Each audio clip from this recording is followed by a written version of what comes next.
All right, greetings everyone. Welcome to another PMP Live. My name is Bashan. I'm part of the event staff with Politics and Prose. Before we do start this event, I wanted to just go over a couple quick items. The first is that we would ask if anyone has any questions for any of our featured authors today. You would place them in the Q&A box, which you can find towards the bottom of your screen. This is separate from the chat section, just so we can kind of keep that all organized. Also, at any point during the event, you'll be able to go to the chat section. You'll be able to find a link where you can purchase a copy of Bring Back Our Girls directly from the Politics and Prose website. We, of course, highly encourage you to do so, and we thank you for your continued patronage. Bring Back Our Girls, the untold story of the global search for Nigeria's missing schoolgirls, unfolds across 4 continents, from the remote forests of northern Nigeria to the White House, from clandestine meetings in Khartoum safe houses to century-old luxury hotels on picturesque lakes in the Swiss Alps, a 21st century story that plumbs the promise and peril of an era whose politics are fueled by the power of #advocacy. This urgent and engrossing work of investigative journalism reveals the unpredictable interconnectedness of our butterfly wings world, where a few days of online activism can bring years of offline consequences for people continents away.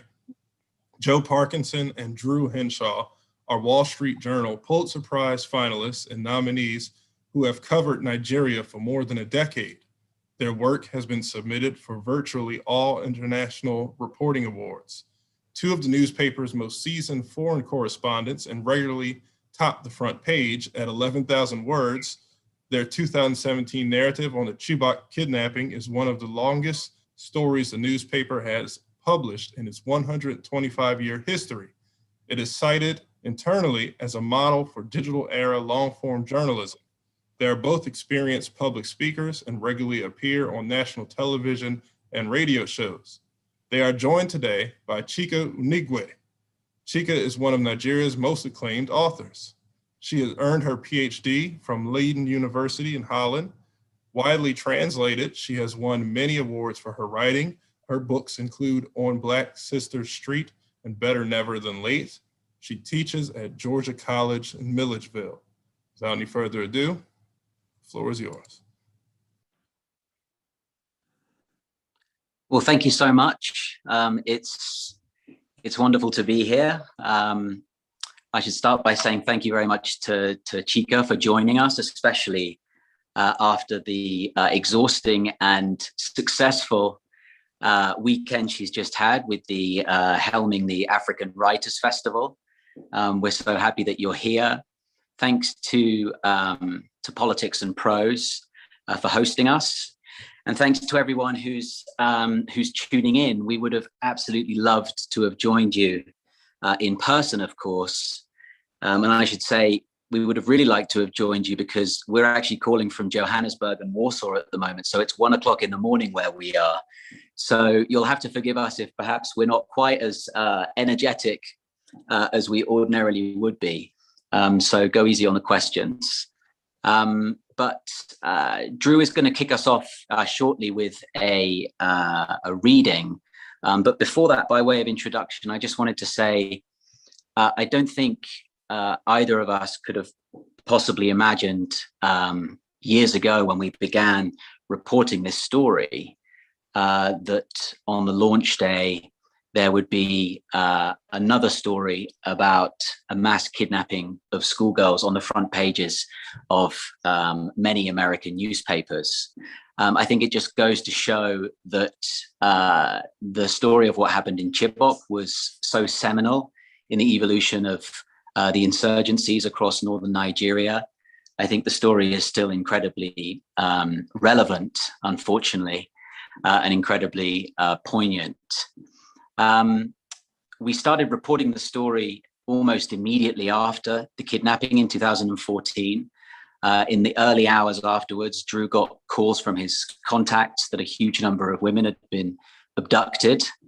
And we followed the story right through from the early weeks where really very few people were paying attention to the explosion of the Bring Back Our Girls hashtag, which really transformed a tiny town so remote in northeast Nigeria that most Nigerians had never heard of it, a town not really even connected to the internet, that somehow through this story became a symbol for the power of the internet to transform people's lives and to transform conflicts continents away. Most of you, I think, perhaps will remember one of the seminal images in the coverage of 2014. And I don't know if Rashan can key it up, but it's the image, of course, of Michelle Obama tweeting "Bring Back Our Girls" from the Lincoln Room of the White House. And this was a huge moment. This was really the crest of the wave of the hashtag campaign. And within hours of this tweet, American drones were flying over northeast Nigeria on a rescue mission. And the military assets from a number of other countries were flying over northeast Nigeria to try and find the girls. And for most people who followed the story, this was perhaps the place where they left it, you know, that the rescue mission had begun. But really, it was only the beginning of the story. And Drew's reading takes place some years later. It's the beginning of our book in the prologue, which flicks between the hashtag campaign and then the kind of climax of the rescue effort 3 years later. Thank you. I'll begin. The skies above northeastern Nigeria were empty, except for one solitary aircraft. A soft rain streaked the windows of a Russian helicopter, juddering through gray clouds. Inside the cabin, a Nigerian lawyer lifted a list and a pen from the chest pocket of his crisply ironed ash-colored kaftan and studied the names through thick-framed Calvin Klein spectacles. Across from him sat a diplomat from Switzerland, nervously ticking through the final preparations for phase 2. If everything went according to plan, their team could still make the rendezvous point by 4 p.m. The helicopter headed southeast, rumbling over thorn forests and villages torched and abandoned during almost a decade of war. On the roads below, lookouts would be monitoring them, the passengers assumed, tracking their movements. One misstep could shatter the process, years in the making. The operation, hashed out over endless encrypted messages and meetings in safe houses, hung on a pair of delicate concessions. The first involved 5 militants released from jail and now being driven to the front lines. Second was a black bag stuffed full of euros and high-denomination notes, the currency Boko Haram had demanded. Its contents were strictly secret. Only a few senior officials in either of their governments knew the agreement the two men and their small team of mediators had painstakingly engineered. Along the way, they had lost friends and contacts to assassinations and imprisonment, and had mourned when previous deals collapsed. Each assumed their phones were tapped, their routines followed. Both had sworn to observe a total information blackout at each stage of an operation that could be undone by a single errant tweet or a picture posted on Facebook. Not even the lawyer's family knew where he was. They were the last in an army of would-be liberators, spies, and glory hunters that had descended on Nigeria to find a group of schoolgirl hostages that social media had transformed into a central prize in the global war on terror. A few days of tweets had lit a fuse of unintended consequences that had burned for years. The forces of Silicon Valley disrupting a faraway conflict on Lake Chad. Satellites had spun in space, scanning the forest of a region whose population had barely begun to use the internet. The air power and personnel of 7 foreign militaries had converged around Chibok, buying information and filling the skies with the menacing hum of drones. Yet none of them had rescued a single girl. And the fame that had once started a race to free the young women had also prolonged their captivity. The helicopter bumped to earth next to a military outpost ringed by half-buried tires and sand-filled oil drums, with a chain of white Toyota Land Cruisers parked on the cracked tarmac. The two men stooped as they stepped off the helicopter and went their separate ways. The lawyer entered the first car of a convoy that rattled north over a dusty road, passing deserted farmland and the charred mud brick walls of villages whose few remaining residents were too old to leave. Outside the window lay fallow fields overlain with discarded tools and an upside-down, rust-coated wheelbarrow. The area was notorious for landmines and roadside bombs. Each driver steered carefully into the tread marks left by the car in front, their bumpers mounted with fluttering Red Cross flags. The lawyer told himself there was nothing to fear. The prayers of the orphans will protect you. His car halted, and its flashing brake lights signaled the convoy behind to stop. Fighters in fatigues, their heads wrapped in turbans, were gathered on the other side of the dirt road, standing alert beside waist-high grass. In the branches of acacia trees and crouching behind bushes, the lawyer could see other figures training their rifles. He held his list, the silence broken by the warning chime of a Toyota door left ajar. In the distance, he could see a snaking line of silhouettes, dozens of women wrapped in dark, floor-length hooded shrouds billowing in the breeze. They were stepping through long grasses flanked by armed men. The figures looked exhausted, each trudging awkwardly towards him. Two of them were walking on crutches, and one was missing her left leg below the knee. Another had her arm draped in a sling. One carried a baby boy on her back. These were the students that millions had tweeted about, then forgotten, but none of them had any idea about the social media campaign, and they lacked the faintest notion that anybody except their parents had been advocating for their release. These schoolgirls, almost all Christians, had come of age in captivity. To keep their friendships and faith, they had whispered prayers together at night, or into cups of water, and memorized Bible passages in secret. At risk of beatings and torture, they had softly sung gospel songs, fortifying each other with a hymn from Chibok. We, the children of Israel, will not bow. The women, 82 in all, walked onto the road and halted opposite the lawyer, huddling into two lines, staring ahead with their eyes fixed. Some linked arms, others squeezed hands, their baggy clothes concealing the few possessions they'd managed to accumulate, strips of colored fabric and small twigs for pinning their hair. One of the women was trailing behind, dressed in a gray shroud and walking with a slight hunch. Tied around her thigh, hidden from view, was something the men with guns had never found, an article of defiance. It was a secret diary, filling 3 notebooks, a first-hand record of the women's ordeal. Her name was Naomi Adamu. It was her 1,118th morning in captivity.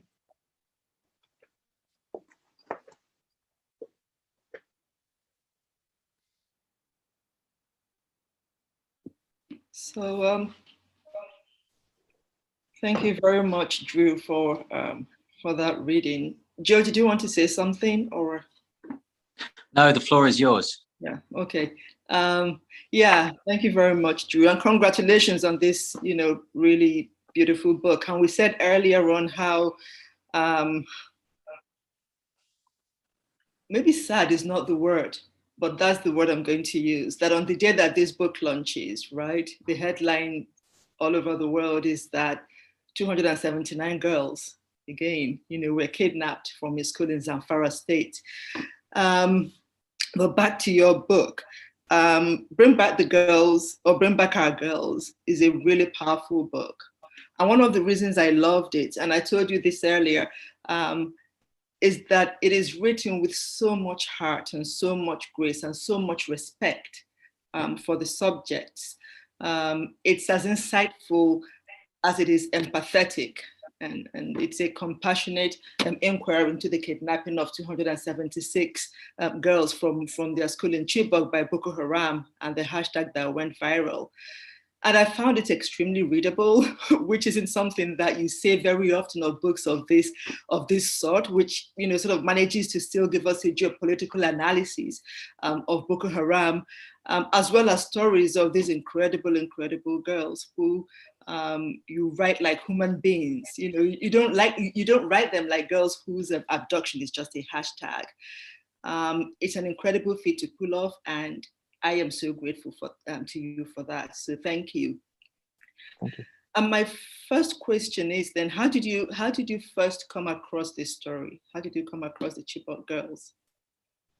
Yeah, I had been covering the Boko Haram conflict from really 2009, and it was relentless, the daily suffering you're writing about, and you only have, writing newspaper articles, 400, 500 words, 100 people killed today, 20 tomorrow, 30 the day after, just over and over again, and you're almost becoming desensitized to who are these 30 people today, 50 tomorrow. You don't know. You never have a chance to find out. You're writing about people's deaths, not their lives.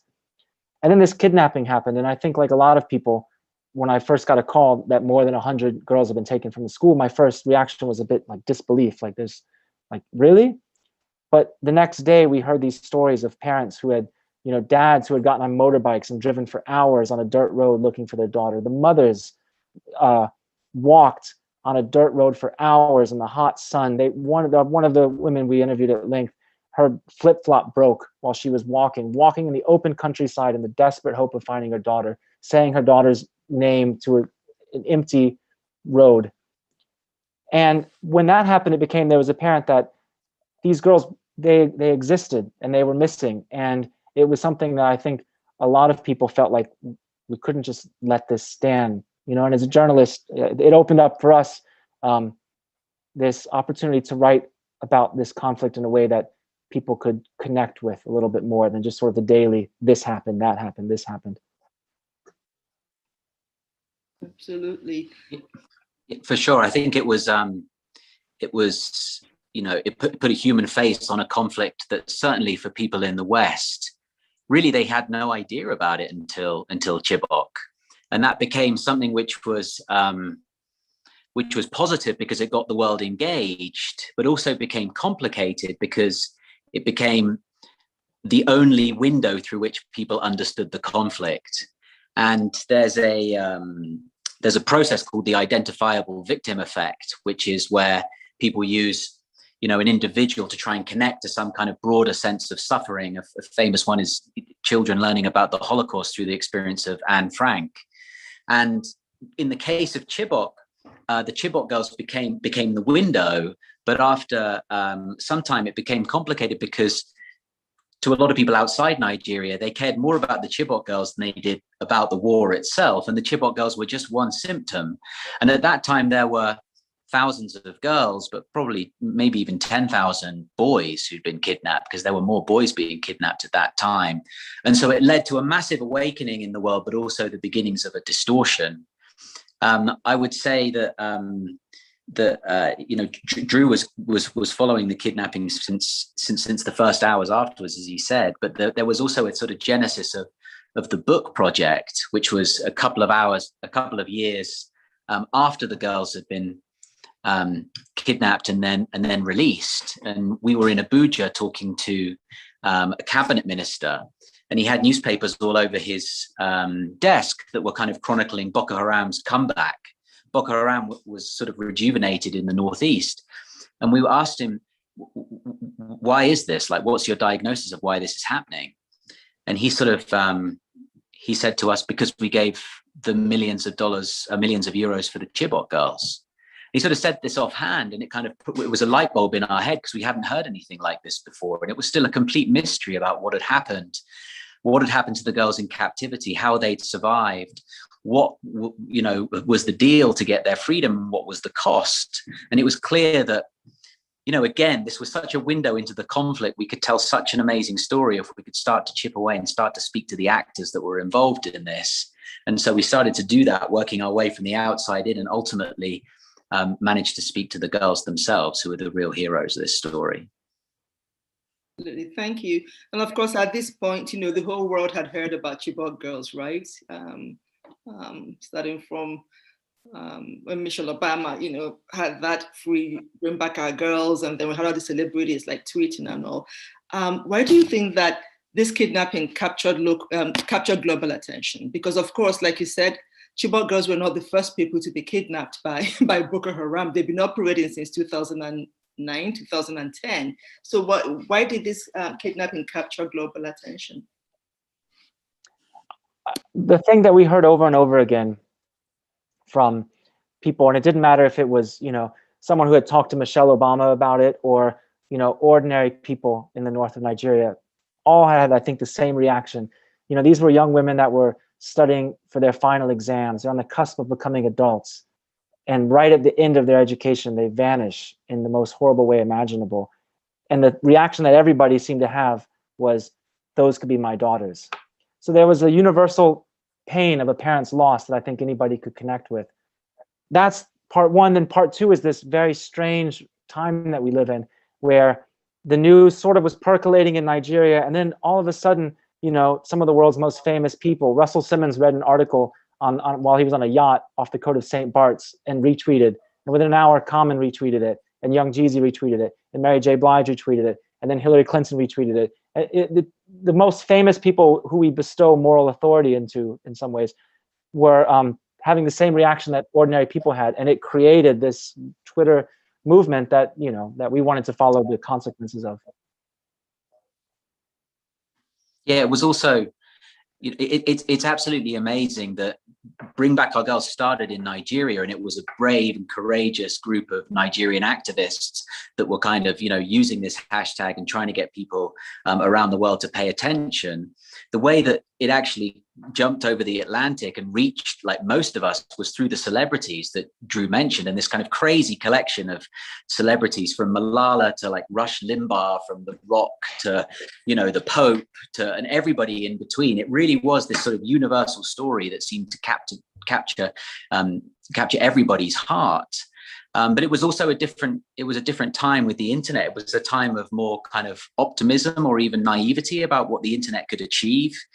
It was just after the Arab Spring, where Twitter and social media was definitely still seen more as a force for good and for democracy. And, now obviously the conversation's a lot more complicated. But at that time, I think people really felt, all of us who clicked like or retweet, that, we were sort of taking part in the kind of crowdsourced liberation of these girls thousands of miles away. And it was the kind of seminal moment in the history of the internet, really. So sort of to circle back to the beginning, right? So when Drew was reading, and he read the prologue, and he read, I think the prologue ends on Naomi. There's this incredible image of Naomi walking with the secret diary that she'd been writing in captivity, and 3 notebooks tied around her thighs. And I can't get that image out of my head. Right. Yeah. And I feel like I know Naomi. I mean, it's a very shallow thing to say, but that's how I feel from reading your book. Also, because at some point you read about how Naomi sort of loves to outline her arched eyebrows, with a brush, and how she loves to put an apostrophe between the A and the O. Can you tell us a bit more about Naomi? Yeah, sure. She was 24 during her senior year. She'd missed years of school to a medical condition. Mm-hmm. And she'd fasted and prayed more times than she could count to get through these exams, these final exams, which are called the WIAC exams in Nigeria, as I'm sure you know. And these are tough for even the best performing students in West Africa can struggle with these exams, and she'd struggled for years with them.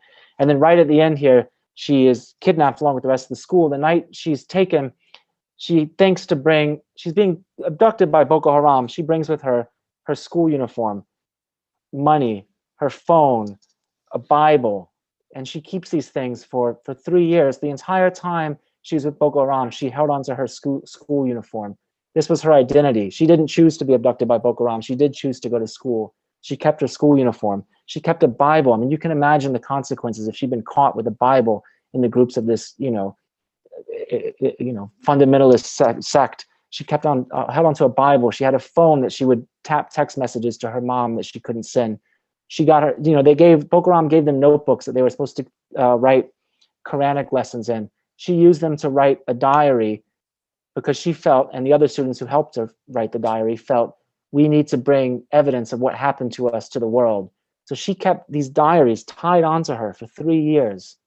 They didn't just write, they wrote what happened to them, but also they were, they were young people. They wrote lyrics to pop songs they liked. They wrote letters home.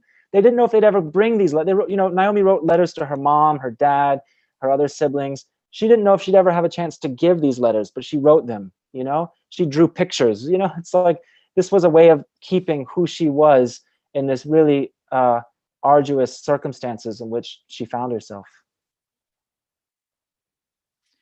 She was a really unlikely hero in some ways, because as Drew said, she was physically weak throughout her childhood, and academically she always struggled, but there was something about her character that in the forest enabled her to be the leader.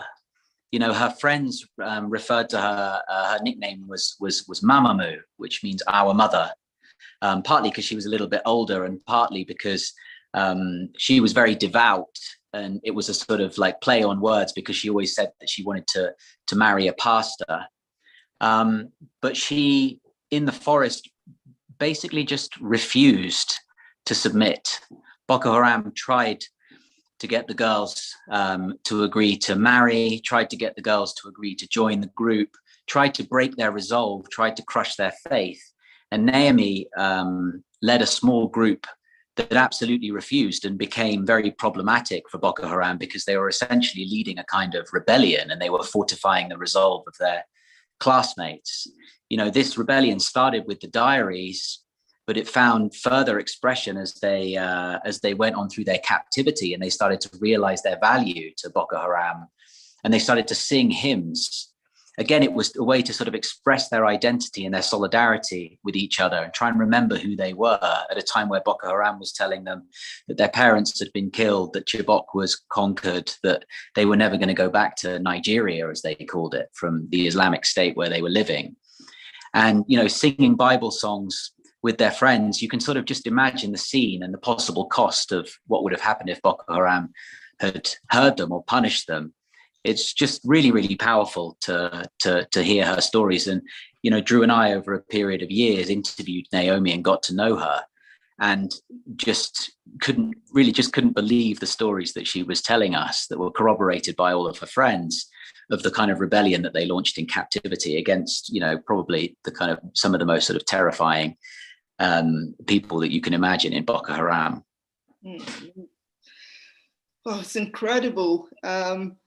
I remember reading your book and thinking, okay, Naomi is the GOAT. I stand her, like, this is my feminist icon, and which is very often when we sort of think of feminists and heroes, people like Naomi don't necessarily, come to the forefront of our minds, right? But she is my feminist icon. She is my hero, just such amazing strength and just incredible strength. Just sort of to let the audience know, you can start putting your questions in the Q&A chat thingy there. And in about 20 minutes, we'll get to your questions. So Naomi's story is sort of really, I love her. And the girls really went through a lot in captivity. Were there stories that really stuck with you? Yeah. One that stuck with me was, there was a point in, I might get the year wrong, 2016, I believe, 2015, where a group of 25 of them, including Naomi and her friends, were going to be sent home. Boko Haram was willing to trade them. And before Boko Haram sent them home, they fed them. For years, they hadn't been feeding them very much at all. And all of a sudden, they start giving them all the rice, oil, cans of tomatoes, sardines you could want for them to cook. And Naomi and her friends realized that some of their classmates, who they hadn't seen in some time, were being held off in the distance, and they were being starved. Boko Haram was telling them, if you want to eat, you need to marry a fighter. So these other young women were being starved. And Naomi and her friends waited for it to rain. It was the rainy season in Nigeria. It was pouring down rain. They cooked a meal, wrapped it in plastic, crawled through the grass in pouring down rain to bring their friends food. They came back and they did it again and again. Boko Haram found out, beat Naomi, and then they kept doing it again and again feeding their friends. And their friends to this day say that, we don't know what we would have done if it wasn't for those deliveries of food. And they're doing this against a group that killed people all the time. I mean, it's the heroism is really striking for us. Yeah, I think so. I think maybe we spoke about the singing as well, which is this kind of incredibly powerful image that sort of recalls kind of Christians being persecuted in Rome and other places throughout history. And actually, if I just do a reading from a kind of later chapter in the book, you'll probably get the best sense of just how powerful it is. When Lydia John was a senior, she auditioned for the class choir, an exclusive club in school. The glorious singers accepted only the best. To make the team, each chorister needed to launch her voice into its top register, bending vowels between notes so high that their cheeks hurt after practice. Chibok school had no shortage of girls with ability. Singing was a collective release for the town's residents, from grandparents to kids, and almost everybody knew the popular Sabon Rai or Reborn Soul hymns by heart. On slow weekdays, when the girls grew bored in their dormitories, a student would often pull out a drum and beat an intricate, syncopated rhythm. Classmates would rise and gather into lines, then step on the spot, jabbing elbows and ducking heads together in a collective choreography. Their words would build into a wall of sound, dozens of teenage voices all chasing the same impossibly high notes. "Today is a happy day," went one praise song. "Everybody shake your body, thank God." From this oversupply of talent, only 20 vocalists had the skills to qualify for the singers. Lydia had been nervous before auditions. The choir performed physically exhausting renditions that tested the limits of the vocal range, featuring nasal call and response refrains. But it wasn't enough to reach the upper octaves. The glorious singers had to dance and clap in synchronized timing. In school, Lydia wasn't a natural performer, but she did have an exceptional voice and won a place in the choir. The girls' chief guard, Malam Ahmed, loathed the blasphemy that he heard in melody. He had lectured his captives at length on why it was haram for a woman to raise her voice in any context other than a Quranic recital. Music was the preserve of the pagans and made God quake with rage. Under his rules, any girl caught singing would be beaten with branches cracked from a tamarind tree. In her early months in captivity, Lydia had been recalling songs in her head to while away the long empty hours. Sometimes when guards weren't paying attention, she and Naomi would write down lyrics they didn't want to forget. Their notebooks were supposed to be full of Quranic verses, but they had been filling them up with hymns. In the first year of captivity, they had felt it too risky to vocalize those melodies. But by mid-2015, Naomi and some of her closest friends were starting to lose their fear. They had witnessed Boko Haram in retreat, fleeing the gunfire from helicopters and seen its members dying. Their captors, who'd once seemed larger than life, appeared to be weakening. "We had seen so many dead bodies, we were no longer afraid to die," Naomi would later say. Their new home was another flat, dusty settlement, this one named Okuba, an abandoned village of thatch-roofed homes that Boko Haram had made its own. Dozens of Chibok students, separated in the previous months, had been corralled back together, sharing stories of the hard labor and chores they'd been forced to do in other camps. Malam Ahmed was around more often now, living in a nearby home made from air-dried mud bricks. None of the girls could say for sure where the rest of their classmates were being held, including those who'd been forced into marriages at the senator's house. Reunited after weeks apart, Naomi and Lydia began to find their voices. When the guards were out of earshot, the two would hum, then murmur the words to popular and religious songs. Naomi would choose which songs to perform and then dare Lydia to sing louder. The younger hostage was worried about the consequences. "Anything that happens, happens," Naomi told her. But as the months drew on, their songs became loud enough for other girls to hear. Naomi's cousin, Saratu, began singing too. The main material they drew on was Mama Agnes. As they performed the vocals, they would strive to remember the bubbly Casio keyboard beat and brisk rhythms that would have poured from a speaker at a wedding or a church service in Chibok. Mama Agnes had a voice like a flute, which fluttered along at a heavenly register, like a record playing at the wrong speed. Naomi couldn't hit these notes, but she could help Lydia to reach for them. An insurrection was brewing among the captives, and singing was now its most provocative expression. At prayer times, or whenever the guards were dozing or distracted, clusters of hostages would sing through cupped hands while lying on the ground to muzzle the sound. Other times, they gathered in a tight circle, heads bowed towards each other, singing into the dirt, their voices bouncing back. One evening, when the guards ambled off for Maghrib prayers, Naomi heard Saratu began to sing with 2 other hostages. Within a few minutes, dozens of girls were singing together in chorus.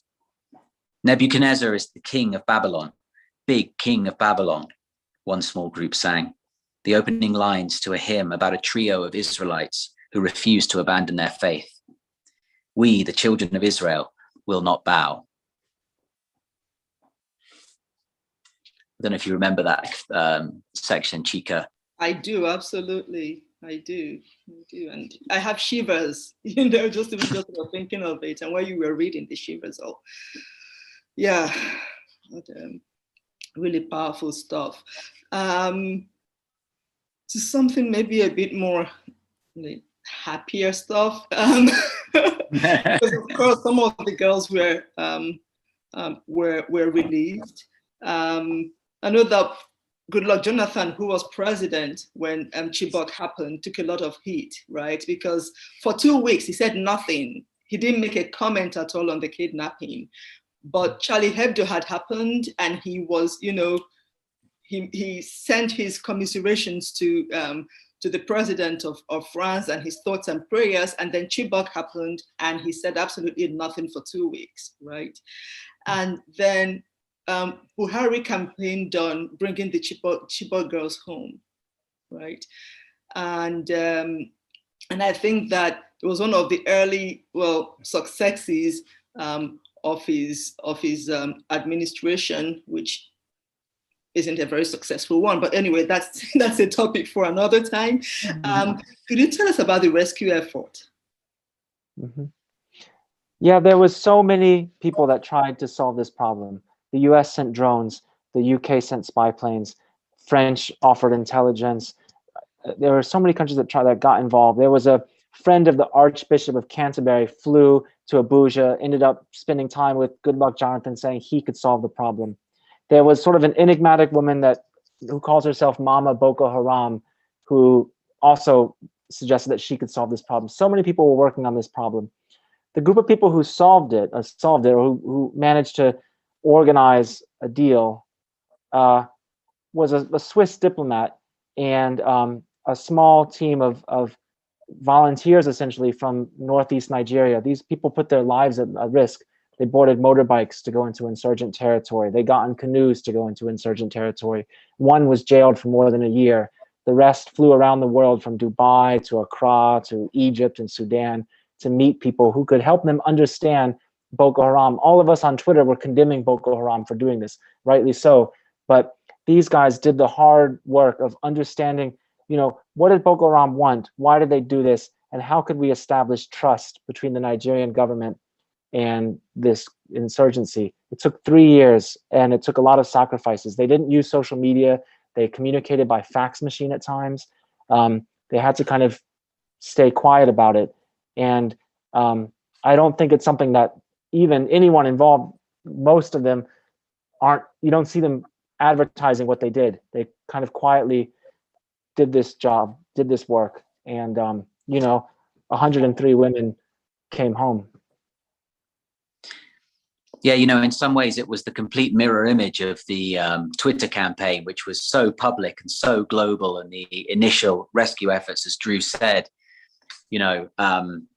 there were a bunch of people who were kind of seeking the fame of getting the girls back, as well as it's sort of American-led effort that was very public, based in reaction to the hashtag. The Swiss team, worked in complete secrecy and actually banned the use of Twitter and social media because they knew that it could compromise efforts to get the girls out.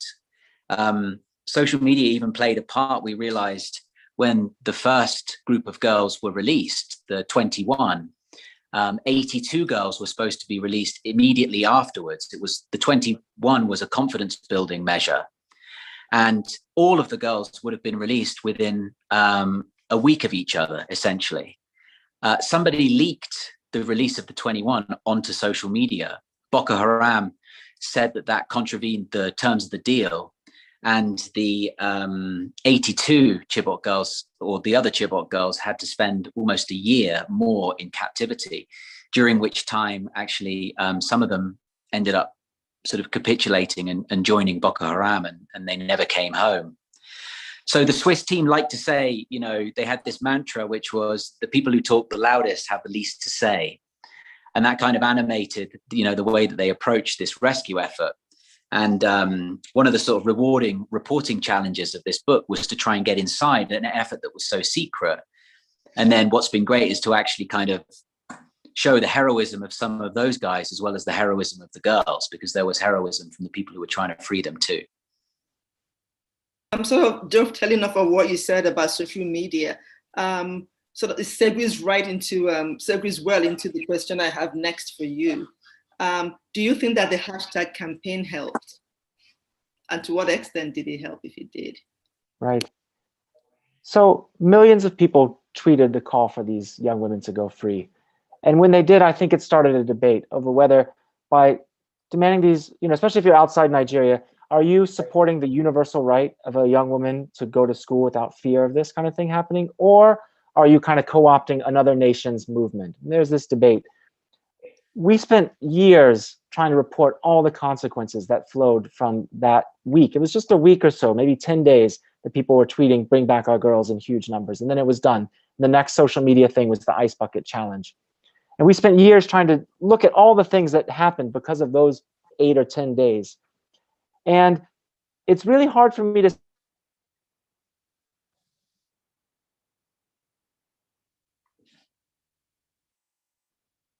He's frozen. Joe, you want to jump in? Yeah, sure. I think what Drew was going to say was it's very difficult to determine ultimately whether this was a good thing or a bad thing. It obviously drew. This hashtag, it's impossible to add up. How do you, what, you know, millions of euros being delivered to Boko Haram? That's, yeah. Maybe it's Wow, Drew's back. How do you, at the same time, you know, millions of euros being delivered? Yeah, sorry. Yeah, I was just, I guess I dropped off. I guess what we felt that our role here was to report all the consequences. And the only kind of argument we would have here is that this mattered. That when millions of people click tweet, it was just a tap of the screen for us.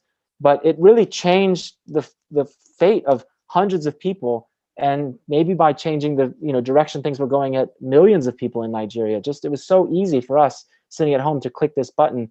And it had, this fuse of consequences that lasted for years and upended lives continents away.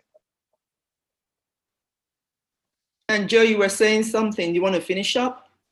Yeah, sure. No, I think it's what a lot of people don't realize is, as Drew said, people understand that the hashtag had impact. There's this debate about whether it's a good thing or a bad thing, or whether it's sort of, lazy activism versus, people actually should be, kind of on the streets and campaigning instead of just clicking tweet or retweet. But I think in this case, there's absolutely no debate that the hashtag had a huge impact and changed the war. But also the assets that were sent into Nigeria as a consequence of the hashtag, they're still there. And actually, that US rescue mission that started with a few drones flying over northeast Nigeria is now basically a much bigger military deployment that stretches all across Lake Chad.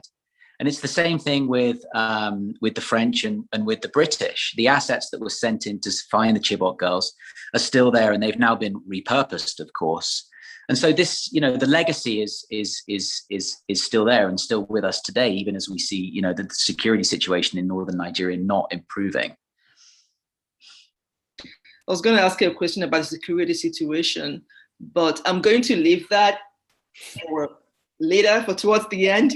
I'm really curious about the girls, about the women. What situation are the freed captives in now, and how many are still prisoners, and what's the contemporary situation of the war? It's a bit of a mixed picture. There's 106 of the women are free, and all of them started studying in the American University of Nigeria in a specialized program for them. And some of them responded really well and flourished, and others, it maybe wasn't the right format for them. And, they didn't necessarily want to go on to university. A lot of the girls have now gone on to try and restart their lives. Many of them have either got married or are going to get married this April, which is wedding season again in Chibok.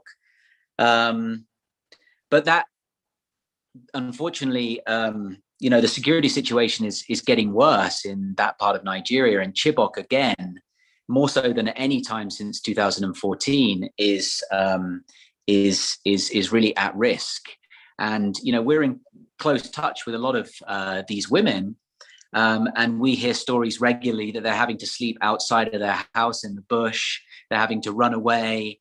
Their farmlands are being attacked because Boko Haram incursions are becoming increasingly frequent. And we've actually written in the Wall Street Journal, about these attacks, and some of the Chibok hostages who won their freedom, saying if nothing changes, it's actually only a matter of time before we're kidnapped again, which is just a horrifying thought. And again, gets to where we started this conversation about history repeating itself. Not everyone came home, of course. There's still 112 girls of that kidnap unaccounted for, and the trauma and the pain for their parents goes on. And it's another reason for writing the book, is to try and keep the story in the public eye and the pressure up, because the parents still are holding on to hope and want to believe there's a chance for more negotiations and more and the prospect of their daughters coming back. Thank you. Drew? Oh, I wasn't going to add much to that, except to say that, we talk regularly with the Red Cross, and the latest number we got, I think like Tuesday, maybe last week, was 23,992 Nigerians are currently registered missing with the Red Cross. It's the highest toll of any that the Red Cross has on any country on earth. And one thing we always want to make the point here is these 276 girls who were taken, they captivated the West in a way. They captured imaginations or something in the US, but they represent a much, much larger problem that continues to this day. Yeah, absolutely. Thank you very much to of you. Of course, the insecurity in Nigeria did not start with Chibok girls, and if anything, it's it's getting increasingly worse. And it's not just Boko Haram; it's other splinter groups. It's bandits. It's ragtag armies. It's every man's game. But I'm going to go to the Q&A so that I don't monopolize you. And the first question I see here is, do you believe that hashtag movements still have the same effect and impact today than it did during Bring Back Our Girls? Yeah, it's a good question. This was such a unique moment because, like Joe was saying earlier, there was still maybe more idealism around, one, the internet, and two, I think maybe America still had this idea of itself as like, oh, if 276 girls are kidnapped somewhere, we need to be the ones that go and rescue them. I wonder if that's still the case in that way. There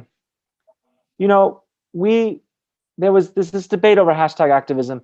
Is it a good thing, a positive outpouring of good energy that leads to a good outcome, or is this slacktivism that makes no difference in the real world? And what we felt was important to say is, I don't know the answer to that question, but this really does change people's lives when millions of people, focus their energy, even if only for 2 seconds, on one cause. It has this enormous impact. I don't think this hashtag is unique in that way. I think I agree with that. And I think it's a great question, and one that's like sort of, very much alive and evolving. And I think, in some ways, hashtag activism has become a much more sort of mainstream part of our politics.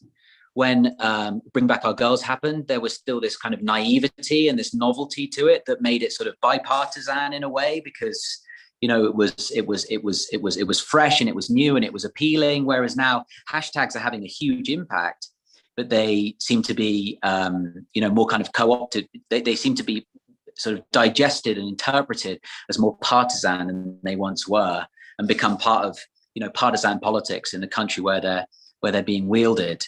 And so I think it's an evolving question for sure. Thank you. And then the next question is also about hashtag movements, and what should a person of goodwill do when these hashtag movements, especially those concerning incidents in other countries, come to our awareness? Yeah. I think where Joe and I land on this is that it's not wrong to care. It's good. We shouldn't be cynical about this. It's not wrong to care. Just be mindful of the power that we have. And that's for good, and that's for good. I mean, really millions of people, tweeting for these young women made them a cause in a way that they hadn't. Like you said, the president of Nigeria didn't mention them for 2 weeks until people all over the world started tweeting about them. So I guess our lesson, or what the it's not really our argument. It's just sort of what the reporting leads us to say is that it's good to care. Just be mindful a little bit of the power that we have, sitting at home, tapping on a screen. Joe, do you have anything to add? No, I think Drew said the whole thing there. It's super complicated because we want to do the right thing and we want to be involved and we want to do something positive. But I think we're still coming to terms with the power of this technology and coming to terms with its power to influence events, far away. And in the same way, perhaps, once upon a time, you would give a lot of consideration before joining a political party or before joining yourself to a cause or to some kind of street protest. It's much easier to click your screen. And that's a good thing because you can join things much easier, but it's a bad thing because you can join things perhaps without giving them the right consideration. And so what a lot of people said to us as we were reporting this was just one thing, which is think before you tweet. And I would say the same thing. How would you assess the effectiveness of the Western military interventions the Bring Back Our Girls movement inspired? Yeah, I mean, there were so many problems with this. They were looking they sent drones. It was sort of the solution to the problem. From above, any group of young women could have been one or more of the Chibok girls. They, the expertise there. I mean, where to even begin? There was a lot of mistrust with the Nigerian government. Both sides. The Nigerians, I think, felt talked down to. Like, these guys came from the U.S. Defense Department and they're going to tell us what to do. Look at your own problem in Iraq. Look at your own problem in Afghanistan. Why are you coming here? There was some of that. On the American side, I think there was like this reluctance to share any intelligence with the Nigerian side. It was a mess. It really was. They where to even begin? I mean, it just went in ups and downs for years, and I think the core problem, and it's really a theme that I think it happens a lot in this book, was just mistrust. They didn't trust each other. The Americans sent to Nigeria were kind of almost briefed not to trust their host government, and the Nigerians, I think, understandably didn't trust these guys who were coming in, and that mistrust, I think, hampered the rescue effort quite a bit. I think we tend to think of sort of American military power, especially as having this sort of the technology, at least, as having this kind of omnipotence, and the drone technology being able to survey a sort of space of land sort of half the size of South Korea every day. You would have thought quite quickly they would have been able to find a group of 200 girls who were kidnapped. But actually, it was much more complicated than that. We spoke to, the people who were viewing these drone feeds in American bases, which are not in Nigeria, by the way, but which are in, Germany and in Nevada. And, they didn't have any expertise in the particular terrain of Northeast Nigeria. And when Boko Haram actually split up the girls into little cells, it became very difficult for them to understand if they were seeing hostages or if they were just seeing people who lived in Boko Haram areas. There was only one time that they got what they believed to be very close and discussed a possible rescue mission. And this was that when they saw an image shot by a drone of many girls, more than 100 girls sitting under one tamarind tree. And this image quickly got a nickname in the American State Department. It was called the Tree of Life. And again, Drew's theme of mistrust is relevant here, because the Americans actually didn't trust the Nigerians with the intelligence, because they were afraid that the Nigerians might try and launch their own rescue mission, which might end in tears. And so they degraded the images and spent, took a lot of time to share them. And by the time they shared them, the girls were no longer sitting under the tree. So, this is considering how much money was thrown at the problem and how many people, at a very sort of senior level were looking at it. The results were very poor. And they lost that crucial time just after the kidnap happened, where they could, before Boko Haram got organized and were able to split the girls up into some cells. And, after that, really, it petered out, and it took, nearly 3 years for the Swiss team to broker the deal to get them out. Yeah. Thank you. The next question is on the process of writing.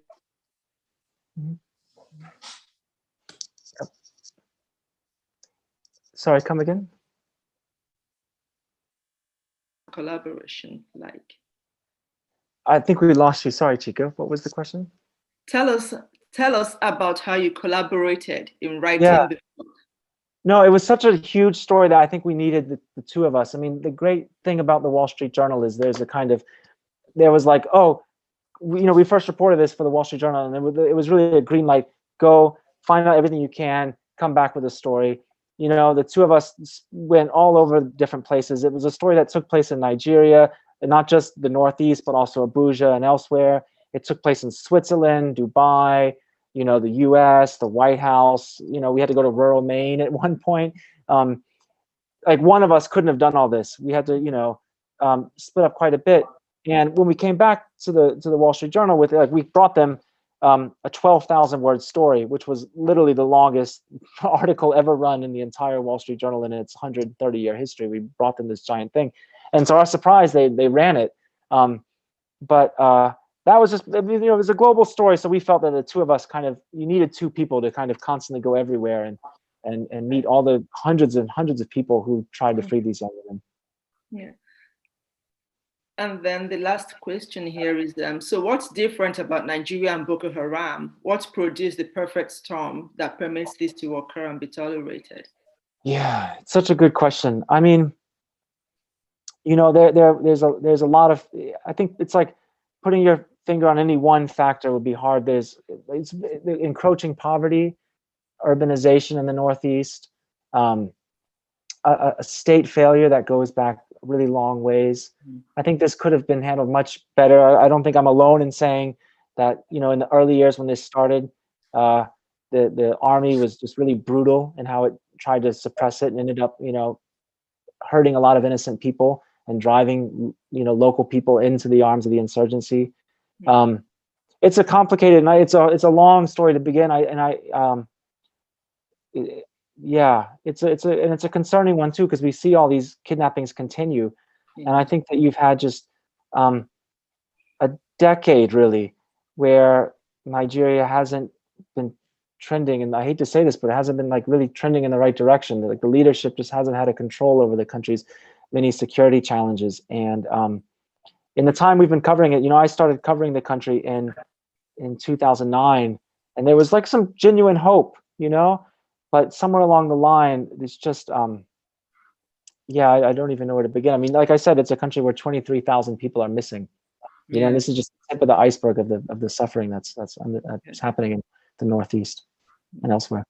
Yeah. Thank you. It's hard to think of a more sort of vivid indicator for state failure than an epidemic of kidnapping school children. And as you mentioned, Chika, it's not just Boko Haram. There's this arc of instability across the north, where you have this very sort of toxic combination of a state that's not really providing economic growth and jobs, and yet a huge birth rate, people coming into the of age where they want to find work and nothing available.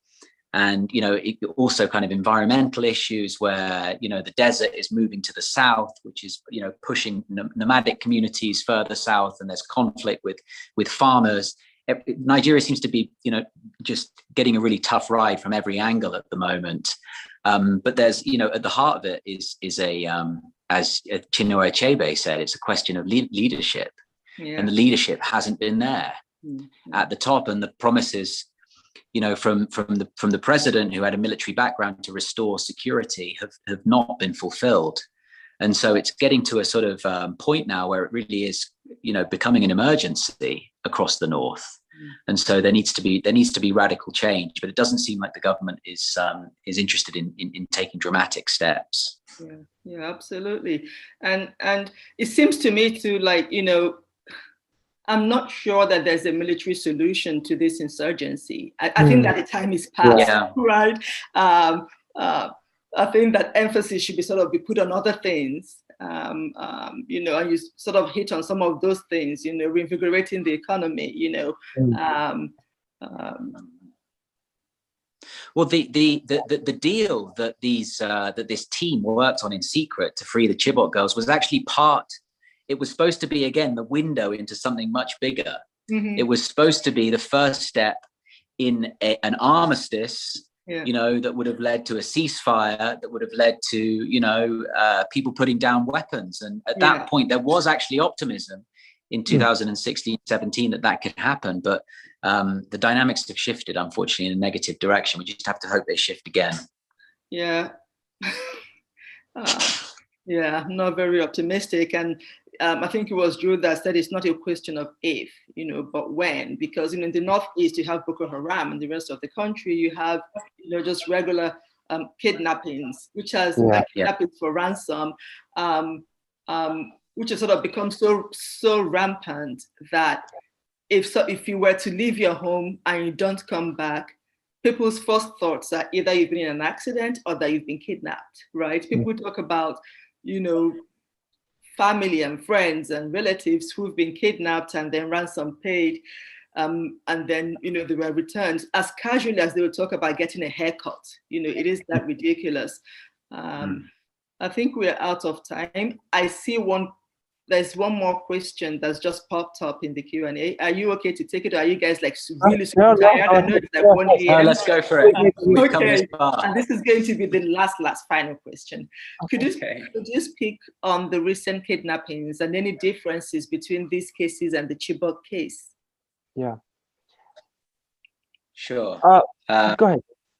Yeah, it's the difference is, firstly, it's geography. As you said, Chika, this is happening in the Northwest, which instead of the Northeast, which is where Boko Haram has been, based. The Northwest has been spared the worst of this violence over the last 10 years. But now criminal groups that are motivated seemingly more by money than the jihadist groups that are motivated more by ideology are using the same tactics. And, kidnapping is not the only thing that's being done. There's a lot of other violent crime and extortion and murder and, these groups that are taking advantage of sort of lack of state infrastructure in this area, and the fact that the security forces are having so much work to do in the Northeast to tackle Boko Haram, that it's very easy for criminal groups to emerge. I think you can sort of draw a dotted line from Chibok to some of these latest kidnappings, because what Chibok showed, unfortunately, was the kind of attention and the kind of profile and potentially the kind of money that you can raise for doing something so despicable, if you're prepared to do it, as kidnapping school children. And what's particularly alarming, I think, over the last 3 months, where we've seen these 3 big kidnappings in the Northwest, is it looks like there's now a pretty clear business model. Mercifully, the children haven't been harmed for the most part, which is great. And they've been released very quickly. That's great. But the fact that the turnover is so quick shows that it's almost becoming accepted as a business model. And, it's important to note that no bandits, none of these criminals from these groups that we're aware of have been arrested for any of these crimes. No ministers or senior government officials have been sacked. presumably a lot of money has been handed over. We don't know the true amount, Mhm. but of course it's providing an incentive for these groups. And it's just really scary and worrying how something so awful can start to become so normalized. Yeah, absolutely. And of course, these schools are soft targets, right? Very low risks for, really huge rewards. They've got no security guards. The Zamfara one had just one security guard who ran away as soon as he heard gunshots, right? And these schools are far from cities, so they're really— That's often the way. They're isolated. They're on the edge of town. There's hundreds of people in there. The Safe Schools Initiative, which was something which came out of the Chibok crisis, raised millions. And nobody's quite sure what happened to the Safe Schools Initiative, because it had some really good but basic ideas of just things like early warning systems. Put some kind of siren in the school or in the community if they can see a convoy of people coming towards the area, as well as, of course, the more complicated, actual physical security and armed guards. But it needs to be done. It needs to be done now. But for the Chibok school, they had a 4-hour warning, so they knew that these people were coming. They did. So they knew 4 hours in advance. But the military didn't have. They were not outnumbered. They didn't have the equipment or something. Yeah, they were outnumbered, and the girls have been told, "Don't run. If anything happens, just stay here. The military will protect you." But the numbers are a little bit in my head, but it was something like a dozen soldiers just sort of on the outskirts of town. They weren't. They hadn't begun to be prepared for the kind of attack that they. There's one more request. Could you please put in the chat what the original long article title and date was, so we might. Sure. How about see? I think. Absolutely. I feel really guilty for keeping you guys up. Oh, it's okay. That's your bedtime. But thank you so much. Thank you for the book. Thank you for being very generous with your responses. There was something I noted down as you were talking about jihadist groups being motivated by ideology, and I'm wondering if it's just ideology or both ideology and money, right? Because they also sort of need money for their operations, right? And if and if they're getting the money, so want of a better word, so easily, right? Then why not? Right. And I wonder, just yes or no answer, like really short. Is there an argument to be made for paying ransom to these bandits to let adopted children go? Is there an argument to be made for the lesser evil of the two? Yeah, I think having interviewed and met all of these women who are only free because of a ransom, it's hard for me to be opposed to a ransom. I think by the time you get to the question of that, it's too late. There simply have to be consequences for kidnapping hundreds of children. Okay. Well, thank you very, very much. I still have lots of questions, but I'll let you go to bed, and I'll let. Thanks to everybody who joined us, and thank you to Politics and Prose too. We really appreciate their time. Thank you. Yeah, thanks so much, Chika, and thanks to everyone who's tuned in. We really appreciate it.